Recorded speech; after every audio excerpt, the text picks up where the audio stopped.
This is Seducing the Teacher by Carl East, narrated by Smokey Green.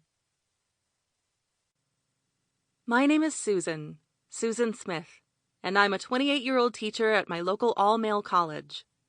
It's an exclusive college where all the spoilt young men go. Although, having said that, there are quite a few bright students included amongst those mentioned. I teach students who are in their early 20s and eager to prove themselves. I've been doing this job now for 2 years, and in all that time I haven't had any problems being among so many virile and handsome young men. Until now.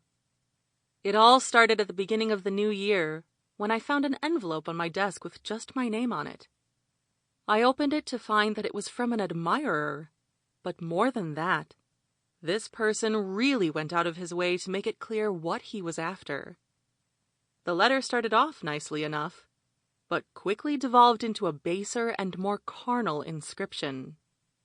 The letter read as follows: Dear Miss Smith, I had to write this letter to let you know how I feel about you. I've been in love with you from the first time I met you 2 years ago, and haven't been able to get you off my mind since. Every night is torture for me as I lay in my bed, thinking about how to approach you and let you know how I feel. But whenever I seem to get up enough courage to do something about it, I back out and fail miserably.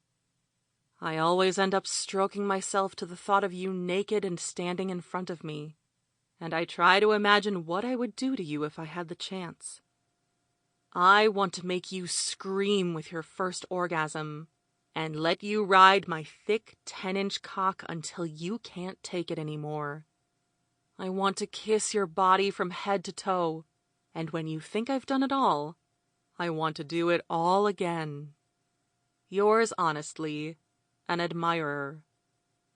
I had to admit when I first read that message, I was more than intrigued as to who had written it, and rather curious about whether the boast of having a 10-inch cock was actually true, or just wishful thinking. I also noticed my students more, wondering which one had penned such a daring letter.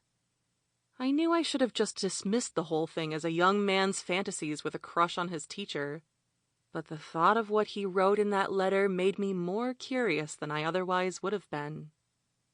I even remember hoping that it was from one of the 3 guys in my class who all sat near the front of the class. There was Jonathan Middleton, Brian Dander, and Clifford Glace. Jonathan was a football player, and not only fit but very handsome. Sample complete. Ready to continue?